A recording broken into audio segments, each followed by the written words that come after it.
Okay, what we're going to take a look at now is adding some fake delay into our application, because obviously this is not a realistic scenario where we see our data appearing so quickly.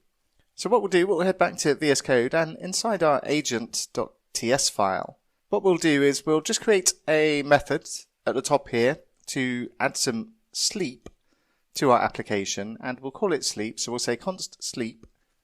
And we'll just use an arrow function for this, and we'll take in a delay of a number as a parameter to this function. And then what we'll return from this is a new promise. And what we'll say is we'll resolve the promise, and we'll set the timeout, and we'll say resolve, and then pass in the number of milliseconds which we take in as a parameter, and set that as the delay. Then what we can use is a feature of Axios, so that every time we receive a response back from our API, we do something with the response. And we can use Axios interceptors to do that.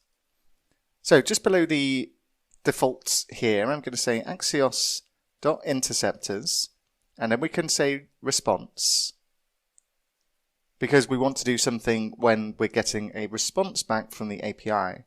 And then we can specify use, and we'll say response, and then we can call our sleep function and pass in a number of milliseconds, and we'll just say 1,000.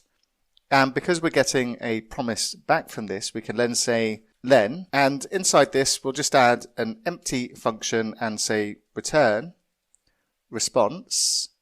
And in the event that we get an error, what we'll do is inside here we'll just console.log the error, which we need to pass as a parameter,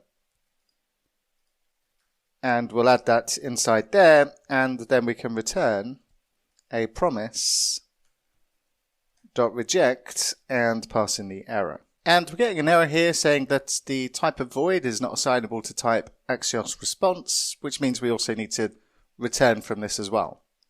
Now, one of the features of VS Code that's been recently added, which is pretty cool, if we've written a function like this which uses promises, then what we can do is these ellipses underneath the response, it tells us that this may be converted to an async function. But first of all, let's make sure our interceptor is actually working. Then we'll come back and use the quick fix to show how we can write this code in a slightly different way. And if we go back and refresh the browser, then notice that we get the delay of a second or so whilst we're fetching the activities. So just an alternative way of writing this code, then what we can use, if we place our mouse cursor over response and use the quick fix option, then we can convert this to an async function. And what this does, it adds the async keyword, and the async allows us to use await rather than using a promise then chain. So it can be a bit cleaner, and we've got the same code effectively. We're still sleeping for a second, we're returning our response after this has taken place, and we're surrounded this with a try catch block, and if we get an error then we return the promised rejection as before. Now this doesn't change any of the functionality, and if we go back and refresh the page again, then we get exactly the same functionality. We're still delaying our request by a second. But the user experience could be improved, because this doesn't tell the user that something is going on whilst we're doing this. So what we really need is loading indicators for when we are making this kind of request. So what we'll do, we'll just go back to VS Code, and inside the layout folder, inside the app, what we'll do is we'll create a new file, and we'll call it loading components.tsx. And what we'll do inside here is, first of all, we'll import React from React, and we'll say export default function loading components. And what we'll do is we'll destructure some properties that we pass into this. So we'll create an interface just as we have before, and we'll say props. And inside here, we'll specify if we want this to be inverted, which is going to be a Boolean. And inverted means that we're going to darken the background or give it a lighter background.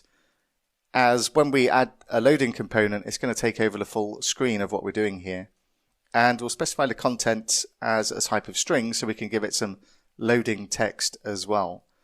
And what we'll do is we'll specify a colon and props for the types. And what we'll also do is we'll just give this some default values so we don't actually need to type this in every time. And we'll set the inverted to be true, and we'll set the content equal to be loading ... And then inside here we're going to return JSX, and we'll use the dimmer component from Semantic UI, and we'll give it a property of active equal to true, and we'll say inverted is equal to inverted. And inside here we're going to add another component from Semantic UI called loader, and make this self-closing, and we'll specify the content is equal to content. And then what we can do is we can head back to our app.tsx, and we'll add a bit of state for loading. So we'll say const loading and set loading equals use state, and we'll set it to true initially. And after we've set our activities, we'll turn off the loading indicator. So we'll say set loading is false. And then what we can do, before we return the JSX that's containing all of this content, before we do that, we can check to see if we're loading. And if we are, we're going to return the loading component that we've just created. And we'll give it some content equal to loading app. And we're getting an error here telling us that the property inverted is missing and it's required in our type of props. So what we'll do is we'll just give this the optional parameter, as we're setting these as defaults anyway inside here. And if we go back to our app.tsx, the warning should go away. So if we go back and take a look at our component, let's just refresh the page again. Now we can see our loading indicator when we refresh the page, and we're going to get our activities. Excellent. What we'll take a look at next is posting data to the server. And when we create or edit an activity, we want that to persist on our back end as well.